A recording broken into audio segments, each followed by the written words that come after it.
Good afternoon, everyone. My name is Lisa Knowlton. I'm an assistant professor of surgery at Stanford University and the chair of the AAST Associate Member Council. We're very excited and pleased to present this session today. This is the fourth and final installment in our professional development town hall series related to the December virtual job fair, and thank you all for attending that. We're very pleased to announce this session today on behalf of the AAST and the Associate Member Council in conjunction with the Surgical Critical Care Program Directors Society, as well as the East Mentoring Program. So today's talk is going to be entitled How to Run a Successful Practice and ACS Service. And we're very fortunate to have two experts and leaders in the field on our panel. So our first speaker is Dr. Jennifer Grant. She's an assistant professor of surgery and medical informaticist at UT Southwestern Medical Center in Dallas, Texas. Both of our speakers are from there actually. And she completed her surgical critical care fellowship there as well in 2017. Prior to that, Dr. Grant completed her general surgery residency at the University of Illinois in Chicago. And she's won numerous teaching awards throughout her career and is very well published in the areas of medical education and healthcare billing. Dr. Grant's presentation will be on billing optimization and helping your ACS service grow. Next, Dr. Minei will be presenting on how to make an ACS service viable. Dr. Minei is the C. James Carrico Distinguished Professor and Chair of Surgery at UT Southwestern. He also holds an MBA and is the Executive Vice Chair of Operations within the Department of Surgery. Dr. Minei earned his medical degree at Cornell and then subsequently completed his residency in surgery and a fellowship in surgical research at the New York Cornell Medical Center. He's very extensively published and also serves on the editorial board of the Journal of Trauma and Acute Care Surgery, as well as surgical infections. And then in addition to all of these leadership roles, he's also the co-chair of the Healthcare Economics Committee for the AAST. So very fortunate to have both speakers today. We would ask that you please type your questions in the chat box, and then we'll save about 10 to 15 minutes at the end to address all of your questions. So without further ado, we'll have Dr. Grant start with her talk. All right.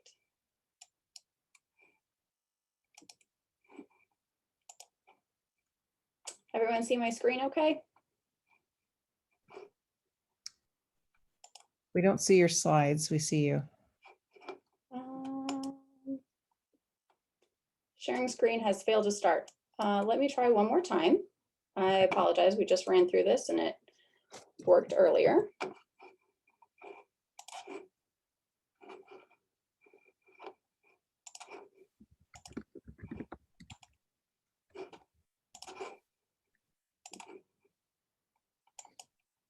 Great, now we see your slides, perfect.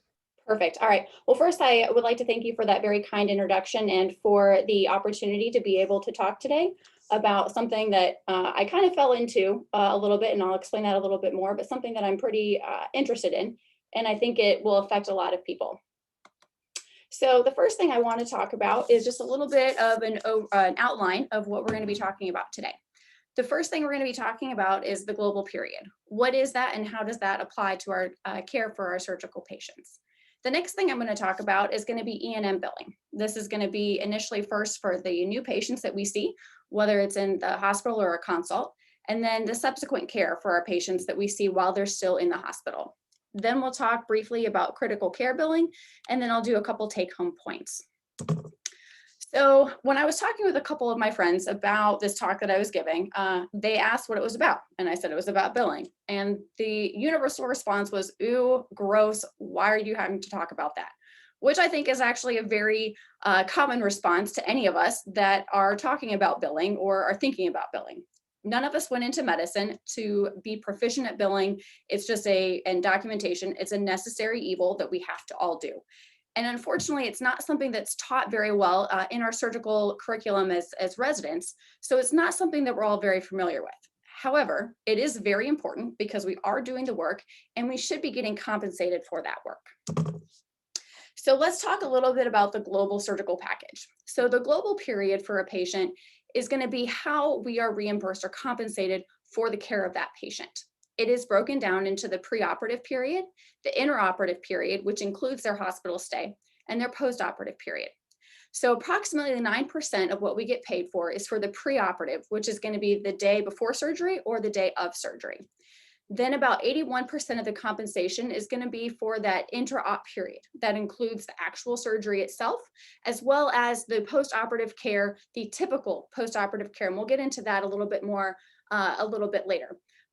And that also does not include complications that require going back to the operating room, but does include complications that do not go to the operating room.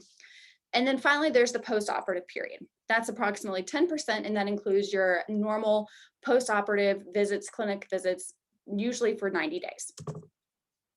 So now let's talk a little bit about E&M billing. So how I fell into this was I noticed that I was spending a lot of time on notes post call, which I'm sure all of us have been there before.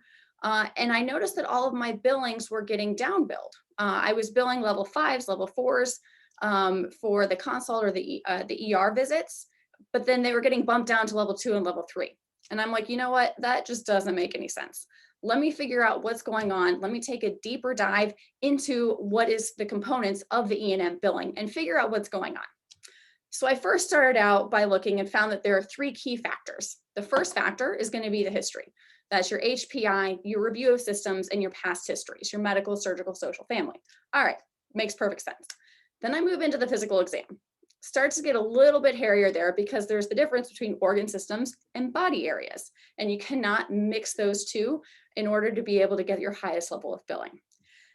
Then I got into the medical decision making, right? And then there's talking about the number of diagnoses, the complexity of data, the risk of complications, and my head started spinning because just like everyone else, you're going to see this chart after chart after chart after chart. And my head was just like, I do not understand anything about what's going on here. This is where I'm probably losing out on a lot of money. So I did what any good junior surgeon partner would do, and that is I asked for help. I set up multiple meetings with our billing and compliance offices. This ended up being many meetings for many hours at each meeting. And when we were doing that to try to help me understand some of the intricacies of the billing, we found out there are a couple of things. One, the trading of information needed to go both ways. Our billers are very good billers, and our compliance officers are very good, and they are doing the best job that they can. And when in doubt, they're going to down bill. So that way they keep my butt out of jail, which I fully appreciate. However, there are some things, they're not doctors, you know, there's some phrases and keywords in there that they didn't necessarily understood what that meant. So there is a flow of communication both ways in education that we found was very helpful to help us be able to bill optimally for these patients. And what we also figured out is that there is no way all of my partners are going to be able to sit down and take the time and go through the weeds and figure out the differences between different levels of billing like I did. It just wasn't feasible in our practice, as I'm sure it is not feasible in many, if not all of your practices. So at that point, we decided to kind of try to streamline things and make templates. We did this so that way we can get the low-lying fruit and we don't mix up organ systems and body areas and things like that. So that way we can bill for the highest level of billing that's appropriate for our patients to reflect the care that we gave them. So we'll talk a little bit about that now. The first part, and this is really honestly the low-lying fruit. This is the easy things to get to make you be able to get the high level of billing. When you're looking at the history, it really should be a comprehensive. There's really not many reasons why you wouldn't do a comprehensive history on these patients. And those 3 elements that make up the history are going to be your HPI, it's going to be your review of systems, and it's going to be your histories. Your HPI, right? We all ask the same questions. Where is the pain located? How long has it been there? What does it feel like? What's the severity? What are aggravating and alleviating factors, right? We all ask that. We just have to document that. And if you document 4 elements that you need to be able to get the comprehensive billing, then the next point is the review of systems. We don't always do a 10-point review of systems. However, it is well worth the extra 30 seconds for us to be able to ask those questions to be able to get the higher level of billing.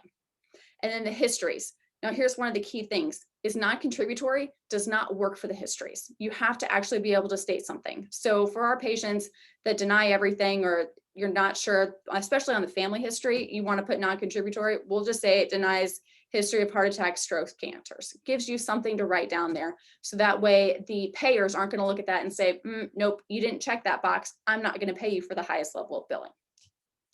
The next thing is the physical exam. Again, we should all be getting a comprehensive physical exam on our patients. We all do it. It's just a matter of actually documenting it. So you need a total of 8 organ systems to be inclusive and to get your comprehensive checkbox for your physical exam. So I know that seems like a lot of organ systems, however, it really isn't. So you only need to have one description after each one of those organ systems. For example, neurologic, awake and alert, psychiatric, appropriate, those things will work and those will count off and get those checkboxes for you to be able to get your organ systems. Now, one thing that we learned, and this was a mistake that I was making, is that I was mixing up the organ systems and body areas. So for example, I had, instead of cardiovascular and respiratory, I had heart and lungs. You can't do that.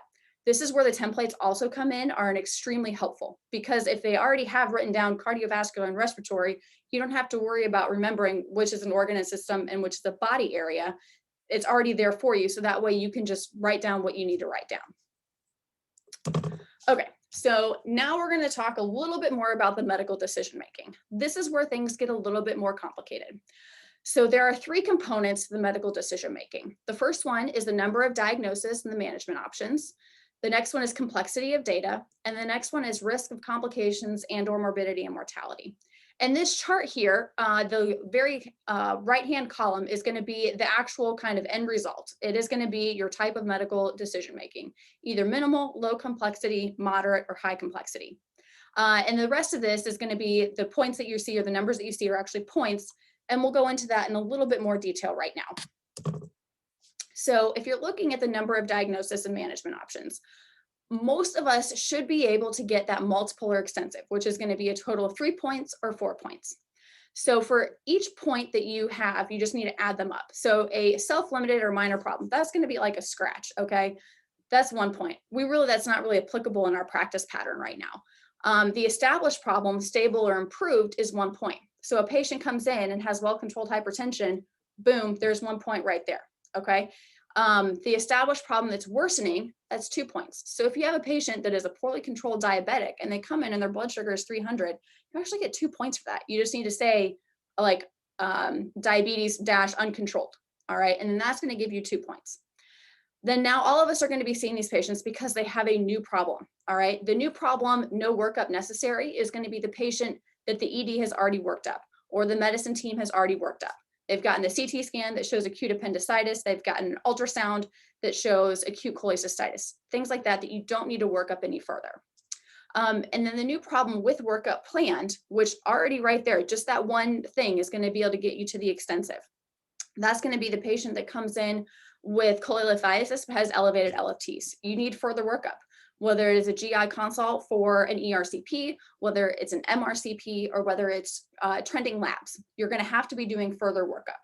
So again, you should see that it's very easy to get to that multiple or extensive. An easy way to get to extensive is even your regular acute cholecystitis that comes in that has hypertension or obesity, boom, right there. There you go. You've got the extensive portion of the number of diagnosis and medical options. So I'm pretty much going to block out those top 2, and you really should be able to get to that multiple or extensive right away for the number of diagnosis. So now let's talk about the complexity of data. This is where you're going to get some points for looking over the patient and looking at their chart. You can get a point for either reviewing or ordering clinical lab tests. You need to make sure to document that you independently reviewed and interpreted this lab data, all right?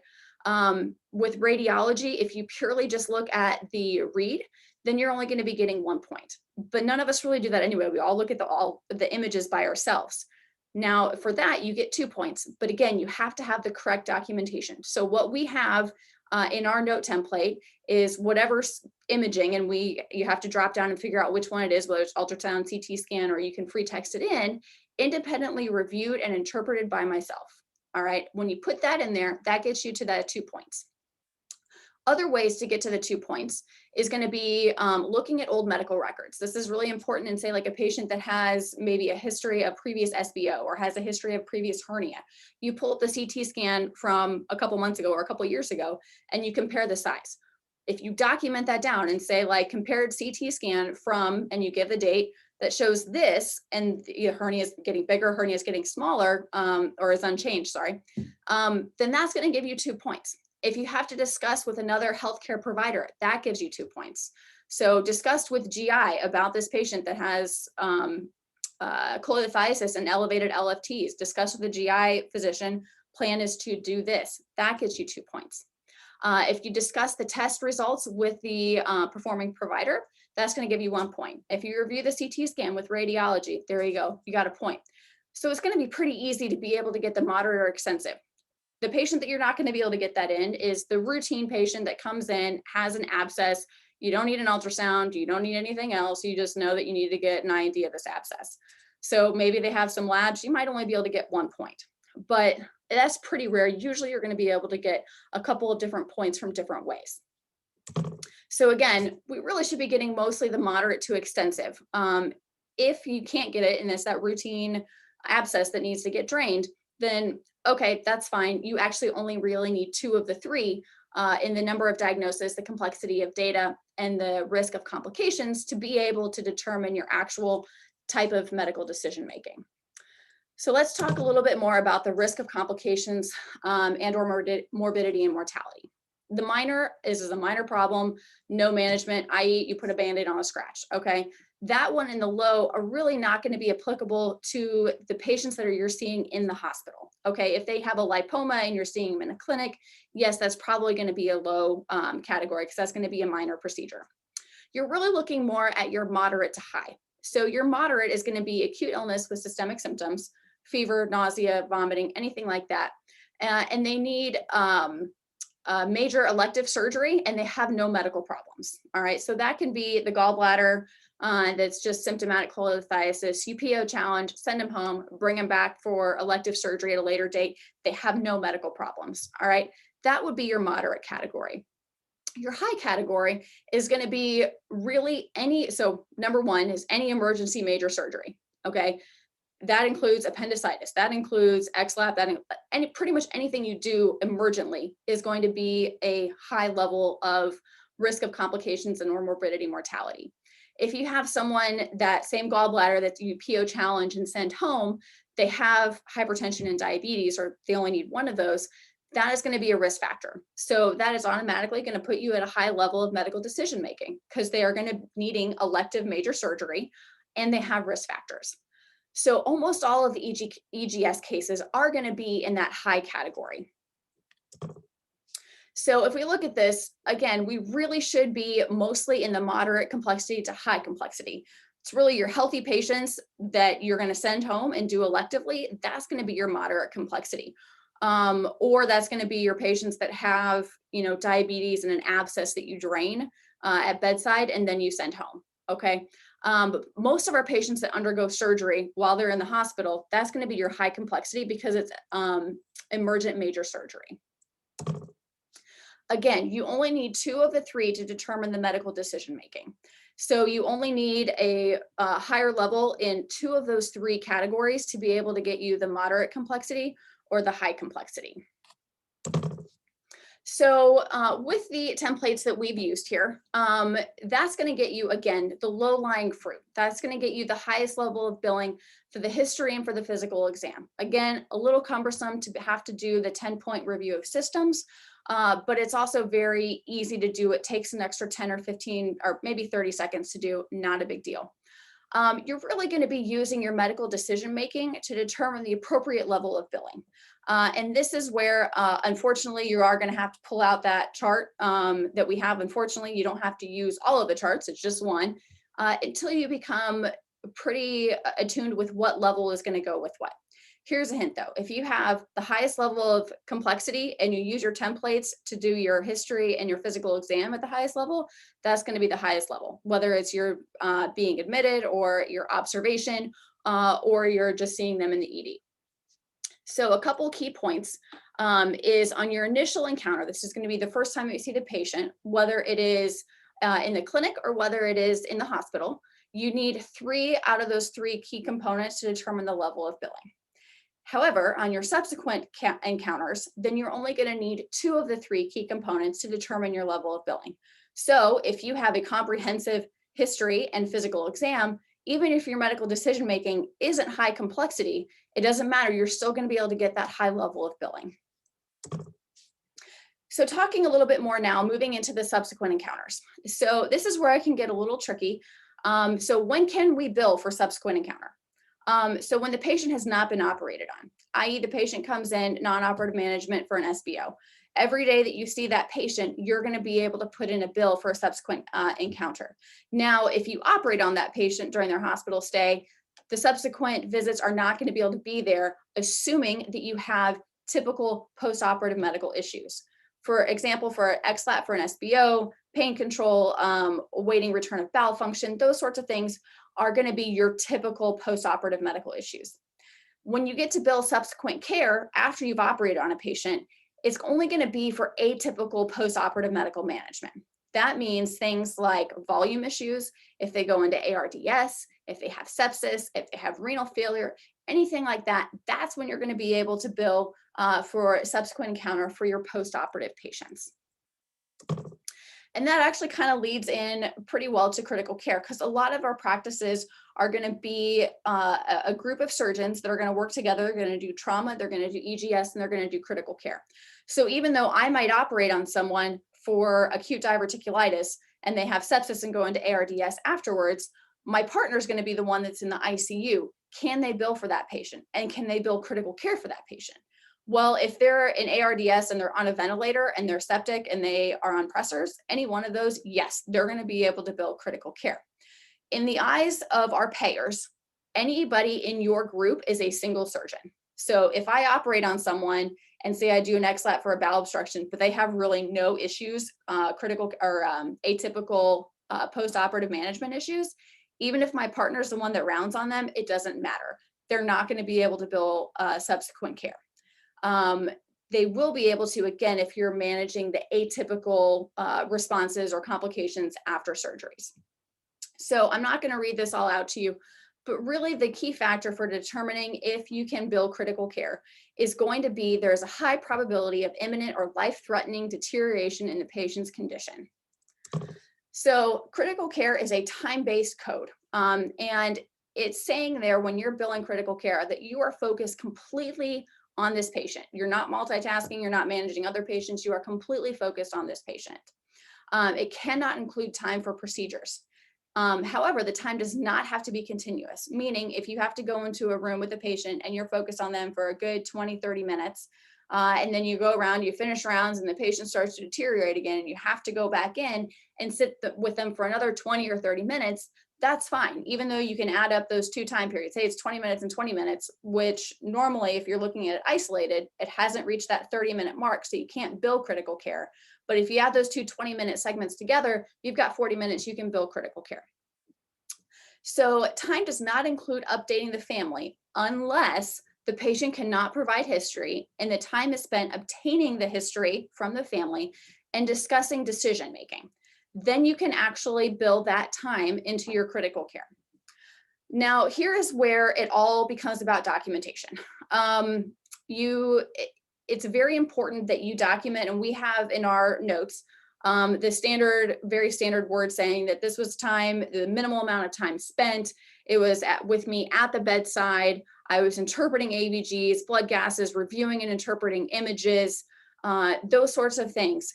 We have that. And then in addition to that, this is where I will put in a free text paragraph to help explain what I did. And this is where you need to like channel back into your days of English and being a little bit verbose and maybe even being a little bit on the dramatic side. But this is so that way the payers realize that what you're doing is actual critical care. So I will frequently say I was called emergently to bedside because patient had the initial stages of cardiovascular collapse. Right? Well, it's really they're hypotensive and you need to figure out, do you need to start pressors or do you need to give them volume? right? So you need to be a little bit verbose in that documentation, and maybe even sounding what sounds to us is a little dramatic, is actually going to be the way that you're going to ensure that you get payment from the payers. So can critical care be billed for in the global period? The answer is yes. It's going to be the same thing as the subsequent care, as long as the critical care is unrelated to the body area or organ systems of the surgery. You have abdominal surgery for diverticulitis, XLAP, whatever it is, but then they go into ARDS or they go into renal failure. Absolutely, you can definitely bill critical care for that.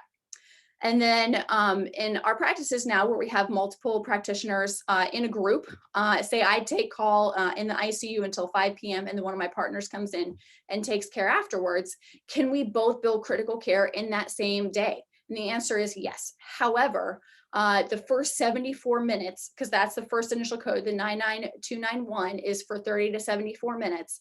That first 74 minutes has to be met by one practitioner.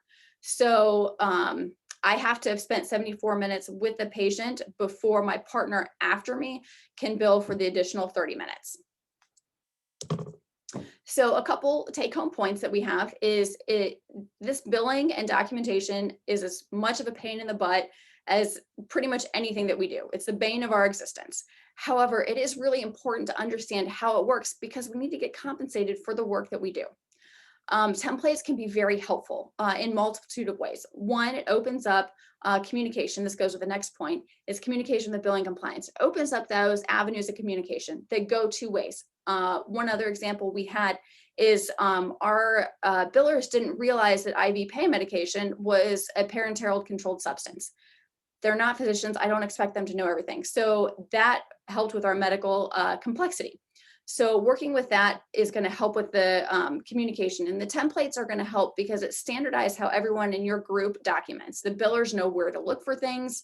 And it also will keep us from having to remember, do I use heart and lungs or do I use respiratory and cardiovascular? It also reminds us that we need those 4 points in the HPI. So it helps us get that low-lying fruit down to be able to bill at the highest level of billing. And then I know it seems like, okay, well, what's one level of billing? You know, I can bill level 2 or level 3, like, you know, really doesn't matter.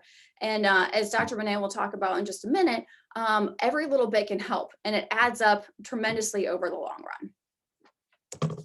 So I would like to thank the time and for your patience and your attention while I talked about what can kind of be a little bit of a boring topic. Thank you so much, Dr. Grant. That was very, very informative. And we have a couple of questions in the chat box, which we'll save till the end. But next up is Dr. Minei with his talk. Thank you. All right, thank you, Lisa. You can see my slides, hear me okay? Yes. All right, well, I appreciate the opportunity and the invitation to speak today, and I'll try and have a little bit bigger picture. I think Jen's talk is so important, and I'll touch back on it a number of times through my talk.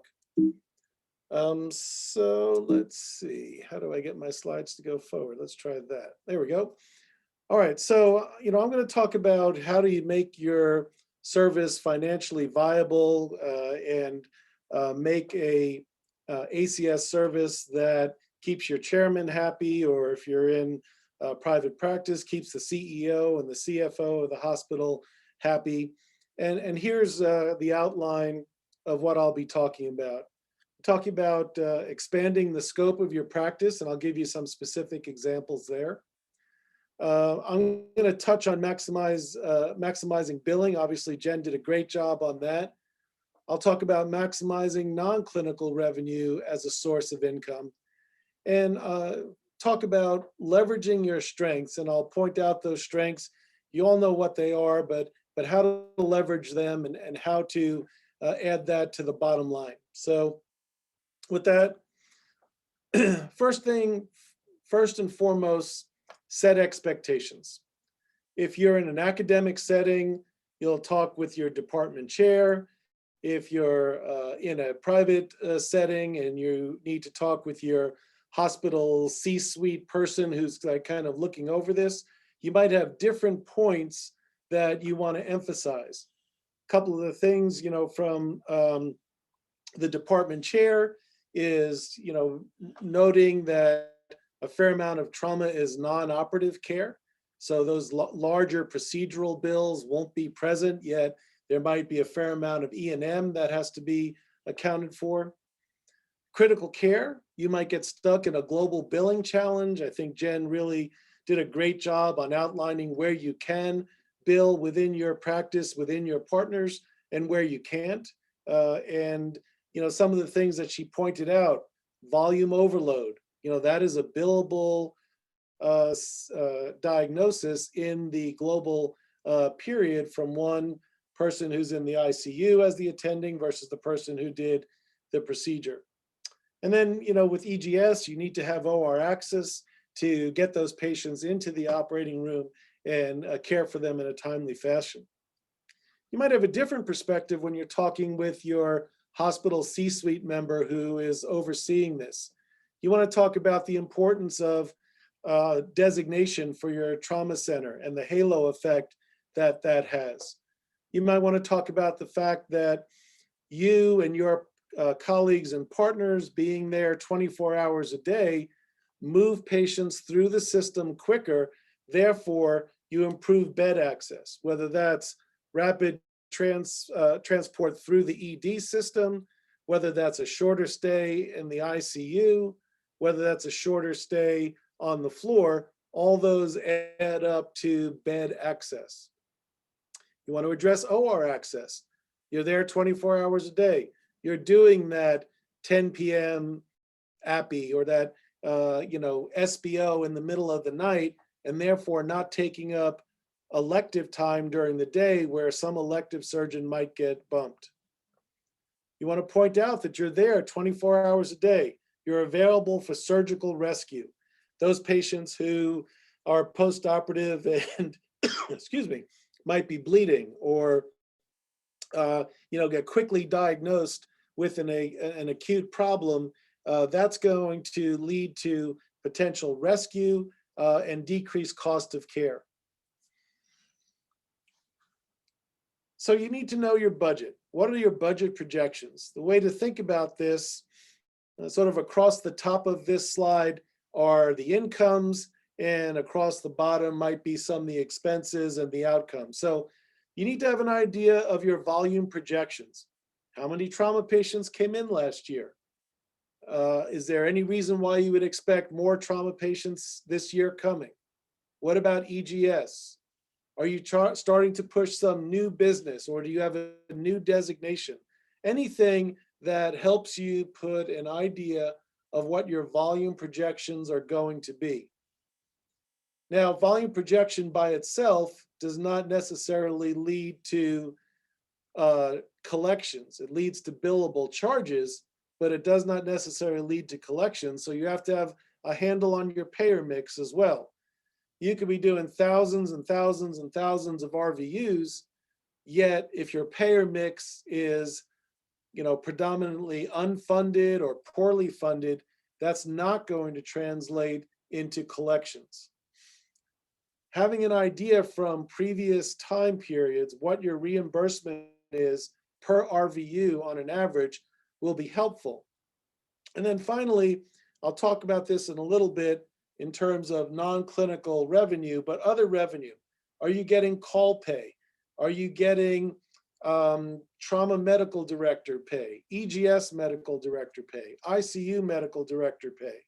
Those sorts of things, particularly in an academic setting where money comes into your division, are helpful income pieces to keep in mind. On the flip side, you have expenses. All right, how many FTEs do you need to do the job? This is always a point of contention. How important is research time for your faculty if you're in an academic setting? How many calls are people taking? What is your administrative support cost? We went in our division over the last couple of years, we went from an administrative support, one person for every 2 to 3 faculty to one person to every 6 to 8 faculty, and we're able to cut down on our administrative support. How much are you going to allow for travel? The more you spend and allow your people to travel, the more that comes out of the bottom line. Now, don't get me wrong, travel is important. People need to go to meetings, people need to network, but you have to find that balance. Ultimately, you want to have a margin, a positive margin. No one gets on your case if you have a positive margin where expenses are covered and there's something positive at the end of the day. However, a shortfall isn't necessarily the end of the world. It depends upon what type of practice setting you're in. Is there a funds flow type of mechanism where you bring in a patient into the hospital and you directly can account for your professional fees. However, the medical system or the hospital system, has charged this patient for x-rays, has charged this patient for procedural costs. And all of that money is associated, or all those charges, all those collections are associated with the fact that you cared for that patient.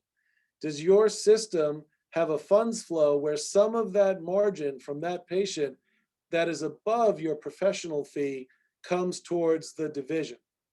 Ultimately, you want to have financial viability, and there are a number of ways, as I just pointed out, that can possibly occur. Let's talk about scope. As I said, you're in the hospital, you can provide surgical rescue. Every time you have a save, on the floor or in the ICU, or a rapid response to some type of potentially surgical patient, you need to let people know. Make sure that the CMO knows that you had a save last night because you were there. Those are the kind of things they love to hear. Other scope things that you can expand on. One of the things that we got involved with is that we did all the abdominal portions of the VP shunts for our neurosurgeons. They loved the fact that they were immediately available. For those that do this, that the patient, the neurosurgeons are doing these cases and they finally decide kind of relatively quickly in the postoperative period, this patient needs a VP shunt. If you guys are available, they love that because that can move these patients through their system. We do bedside tracheostomy. No need to bring the patient to the OR. I'll talk a little bit about that. You guys should be involved in elective surgery. There's no reason why all you do is emergency general surgery, trauma surgery, and ICU care. Within our system, our trauma and emergency general surgery clinic also sees elective patients that have kind of routine things. I'm not talking about doing, advanced colon cancer, but doing, routine hernias and those sorts of things. Keep your skills up, stay trained. Don't let your laparoscopic skills dwindle to just taking out a gallbladder and appendix. Be able to do more of that. Stay skilled in robotic skills. If you're recently out of training and have robotic skills, keep those. For instance, more and more for our group, patients who have free air that look like a perforated ulcer are getting Graham patches done in a minimally invasive way. These are the kind of things that you need to stay up on and keep your skills.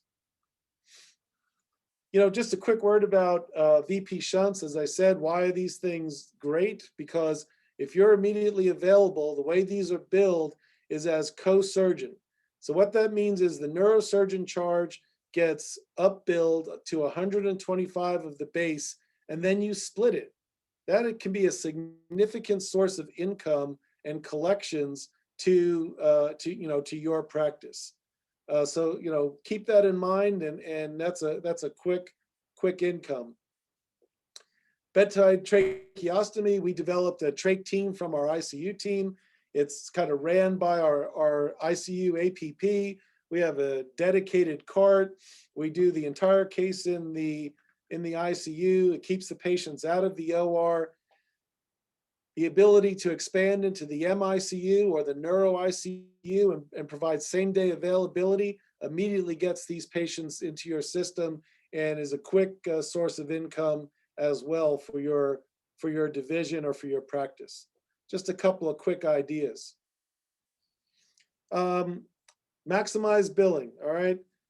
Beyond procedural billing, Jen gave you a great talk on E&M billing, whether it's, the ED, the ICU, your daily care.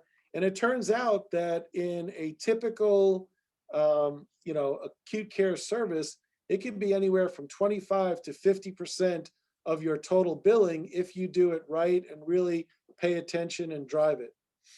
So E&M coding, right? Jen told you all about this. Put in the bill, work with your coders, work with compliance, develop your electronic templates, make it easy to document and thus bill at the highest appropriate level. Here's some data that came out of our own division over the course of a couple of years.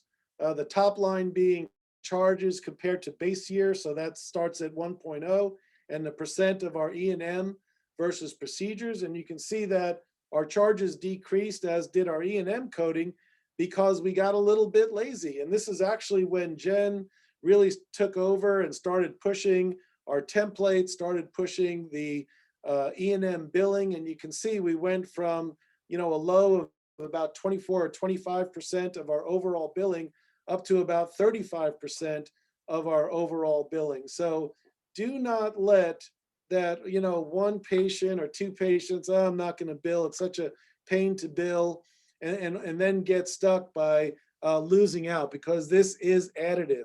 Over 365 days a year, this is additive. Here's some data that we have from billing at the highest level. Again, as we got our templates going, we looked at some initial hospital care and subsequent hospital care. And you can see at year one, we were pretty even in terms of low, medium, and high admission or initial hospital care. As we paid attention to increase our documentation and increase our billing, you could see that the amount of highest level hospital care significantly increased, and our weighted average increased from, about an average of a 222 to somewhere between 222 and 223. And you can see the number of RVUs associated with the visit that made that worthwhile. And over a course of a couple of years, that was an 80,000 collection to the bottom line. So, think about this, document at your highest level, bill at your highest level. Here's the non-clinical revenue that you should think about. Again, call pay, administrative pay, whether that be a trauma, an ICU, an EGS director, committee leadership. If you're running a committee and that's taking time, is there sources to compensate you for that time? For many, you don't only have call pay, but you have backup call. When you need more than one person, get paid for backup call. And then if you have, depending on your employment model, you may have an opportunity to have APP supervision. At one of our hospitals at Parkland, the APPs are employed by the hospital, so we can generate some supervision fees for supervising the APPs. Obviously, if the APPs are employed by your practice, that doesn't work. But if this is an option for you, take advantage of it. All right, so leverage your strength. This is where I talked about, particularly when you're talking to your CMO or your CEO. Brag about how you keep the OR flowing. And because you're operating at night or in the evening, you have increased OR efficiency for your elective surgeons. I didn't put the data in here, but it's been clearly shown that when you develop an EGS type service, the total number of operations go up, total number of elective operations go up. So the elective surgeons are happy, the hospital is happy, and the number of EGS operations go up as well because you're there doing them. Brag about how you shorten your length of stay. You're keeping the beds open for paying admissions. Brag about how The trauma designation leads to a community reputation, hospital ranking, the various US News and World Report hospital ranking. If you're a trauma designated hospital, you actually get a higher ranking just for having that designation. These are all the halo effects that you need to make sure that your CEO is aware of, and you need to really drive these home if you are working at a deficit in terms of income to expenses. Develop centers of excellence. Do you have an ECMO program? Should you have an ECMO program? Perhaps a complex hernia program. Let's face it, we do a lot of urgent and emergent hernias. Maybe you guys should develop a complex elective hernia program, because this is right up your alley for all the complex hernias that we deal with in an emergency setting. If you do have a budgetary shortfall, make sure your shop is maximized, all right? That you've done everything you can. You're billing at your highest level, capturing everything. Second, make sure that you've met the expectations of the department or the hospital. That means that you potentially knew you were going to have a shortfall because of the terrible payer mix, for instance. This is the time to leverage your strengths. Make sure that your leaders know all those important things that you do to keep the hospital running in an efficient manner. So to finish, and maybe I went a little bit over, but I think we're doing pretty good. You got to know your business, seek out opportunities. For us, VP Shunts, trachs were, simple ones. Spine exposure for the ortho and neuro spine surgeons. These are the kind of things that you can develop. Fill voids. Where is there shortfalls in the hospital? Where are patients staying too long in the hospital? Is this an opportunity for you to provide a service and get patients out of the hospital? You're always available. Make sure people know that. Know how to maximize your billing and leverage your strengths. And with that, I'll finish and turn it back over to Lisa to see how she'd like to run the questions. And thank you for the opportunity. Sure. Thank you so much, Dr. Minei. That was incredibly helpful and useful really for all stages of training and practice.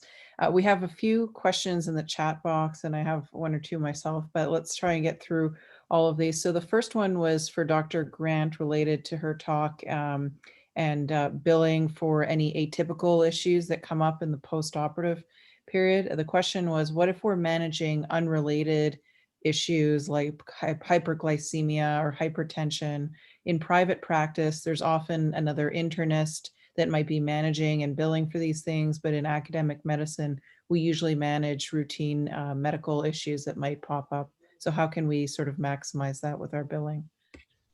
It's really going to be based on your documentation.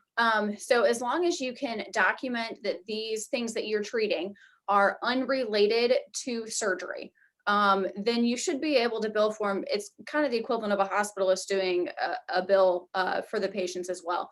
So I will frequently just put in there, and in my assessment and plan, when I'm looking over my diagnoses, I will put explicitly whatever diagnosis is unrelated to surgery. And if you put that in, that should be able to get you through a fair amount. There are going to be some payers that are going to be a little cantankerous about that, but as long as you explicitly put in there that these problems that you're treating are unrelated to the surgery, you should be able to get compensated for them. Okay, great. And then another person asked whether the templates that you created were exclusively for Epic and if they're able to be shared across institutions. Yes, they were made in Epic. I was trying to think about how to answer that one. If you send me an email, I can send you what I have. It's going to be a little disjointed because I made everything or almost everything drop-down boxes. So I can send you what I have, and then like separately as to what the options are in the drop-down boxes. I can send those to you as well. Okay, fantastic. I imagine quite a few people would be interested in that. So if you're willing to make them available, maybe we can work with Bria and Afia on sharing those to the broader group. And then another question from Dr. Bernard. How do people incorporate E-ICU revenue or payments into DOE for those who do this? And that would be open to either of you. I can take a stab at it and then I'll pass it over to Dr. Minei. But I think, so we actually don't partake in that here, so I'm not 100% familiar with it. There are some codes, as I'm looking, I kind of did a quick look here, the 99446, that's going to be for professional telephone, internet, electronic health assessment and management. That's going to be for your first like 5 to 10 minutes. And then there's subsequent codes after that, which is going to be the 11 to 20 minutes, the 21 to 30 minutes. However, there are some nuances that it says that you have to have the patient's verbal consent. I don't really know how you typically do that in the ICU, or if that's part of your hospital admission consent, which it might very well be. Again, we don't actually have that with us. So I can't say if that's part of your hospital like consent to treat.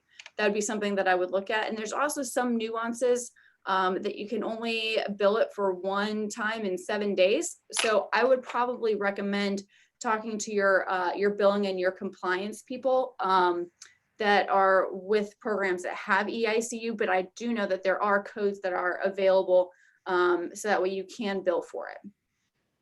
Okay, fantastic. Yeah, Andrew, I don't have much more to add. We don't have E-ICU, and I really don't have any firsthand knowledge of that billing. So unfortunately, I do not have any kind of good answer for you there. Okay, this question, maybe Dr. Minei can help answer. How can we get elective surgeons out of EGS call? The chair wants them to remain in the call pool, even though we've tried to say that they could use more time towards operating and doing elective cases. Yeah, that's a tough one, and that becomes kind of culture of the institution. So one of the things that worked for us in our university hospital was we did have the surgeon of the day, so to speak, was the person who was on for emergencies.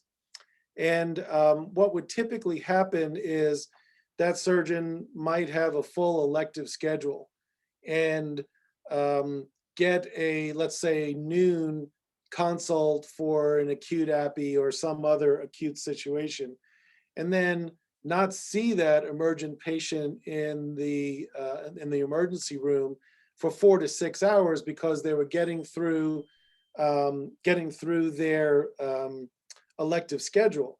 And that was pretty much a quality issue that was really easy to overcome because we were available 24 hours a day on the spot.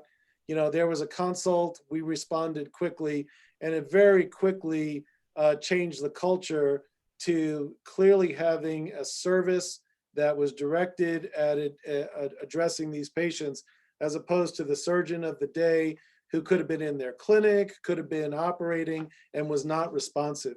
So that's one way to address this. And in general, you might just want to look at difference in response times from the elective surgeons to those on your acute care service. Okay, and in follow-up to that, Dr. Bernard also asked, how do we help organizational leaders appreciate that we work more like internists than surgeons, in that we have to work hard to make the same number of revenues or RVUs, I should say, as other more technical specialties? Yeah, Andrew, you kind of know the answer to this question. It is a matter, this is all that leverage point that I was talking about, those intangibles that we all know that we do, that keeps the hospital running, that central line that the MICU needs for Plex on some medical disaster. Those sorts of things are intangibles that you have to speak to as the leader of the service to point out that, the value that you deliver. Again, it also depends on your institution. So for instance, at our university hospital, we do have a funds flow type of funding to our department. And these are the sort of things that we bring up with respect to, hey, this is what a critical care surgeon costs because of global period, whatever it may be. This is what we can bill and collect for a critical care surgeon. If you want a critical care surgeon 24 hours a day in your ICU, this is what it costs. And we have been able to have funds flow from the hospital to the department to address those sorts of things. And this is where, you know, you really have to have that dialogue with the financial leadership that makes them recognize the value of what you are doing, that is not just translated to prophy fees in order to make ends meet.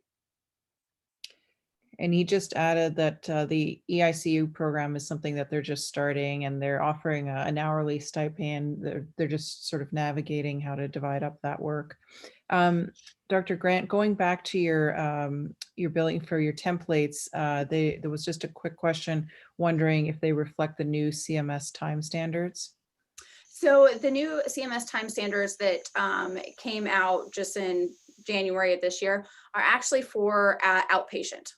They're for your clinic visits. And so we personally in our group don't have a great deal of templates for our clinic visits, honestly, because probably 85 to 90% of them are either in the global period or they're patients that we've already seen in the emergency department and have billed for there, but are coming into our clinic to see us again one more time, talk about surgery, any questions, things like that. So we've already kind of gotten the billing from them that we can get. So we haven't really worked too much on that. So, because again, that only takes place or is only applicable to your outpatients in your clinic.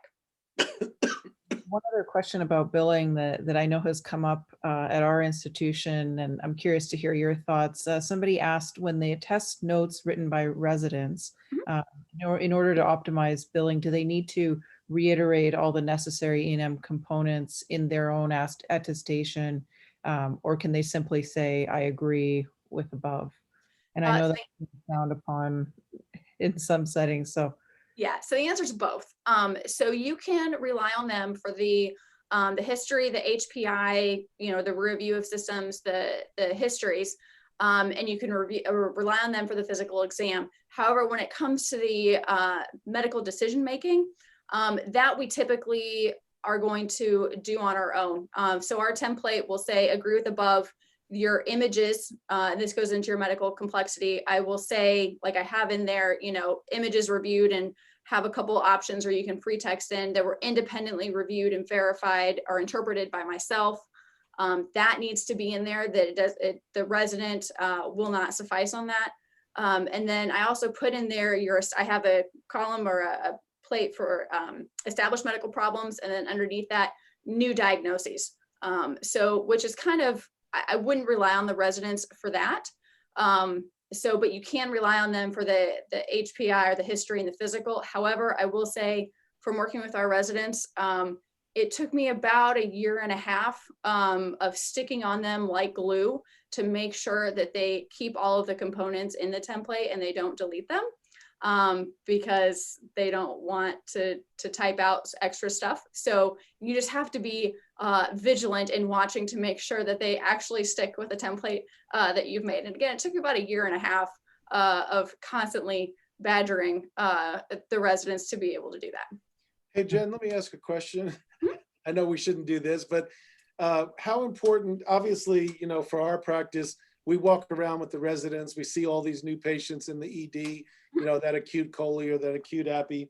How important is a part of your note that says, I have concurrently evaluated the patient with the resident, Dr. Smith, that kind of thing? That's a great question. So it's actually very important. So the first line of our note is patient seen and evaluated with team, or if you want to say like individually But what you need to say, and this is actually really applicable if your resident sees the patient like the day before. So say you're on an overnight call, they see him at 10 p.m. and you don't maybe see him until 2 or 3 in the morning. If it's a fairly distinct amount of time, I usually do probably about maybe 6 hours, although I don't know of the exact timing of what it needs to be. Say that there's no significant change in the patient's status compared to when the note was written. So that's something that's fairly important that we include. Okay, and last question in the chat, whether you have any thoughts as to which is better, hospital providers entering their charges directly into Epic independently, or other groups that work with coders to review notes and select the charges for them? So I would also answer a combination of both. So we enter in our own level of billing. However, as I found out, which is how all of this honestly started, is that the levels I was entering in were being downgraded significantly by our coders and our billers. So again, it's kind of a two-way information needs to get changed. So if you enter it in, I think that's fine, but just be in communication with the expectations and like what your billers are looking for. And then also I wouldn't totally rely on just the billers, because again, they're not surgeons, they're not physicians. There are certain intricacies of saying words, and this is going to be applicable in your operative notes as well as your E&M. It's kind of all over the place to make sure that they kind of understand what you're saying. And knowing that the best example I can come up with is parenteral controlled substance is IV pain medication. So right now our notes say IV pain medication, AKA, parenteral controlled substances. So I wouldn't trust just going straight to the billers and having them do everything. But I also think that, I wouldn't just trust the surgeons unless you have someone that has set up and made these templates and things like that.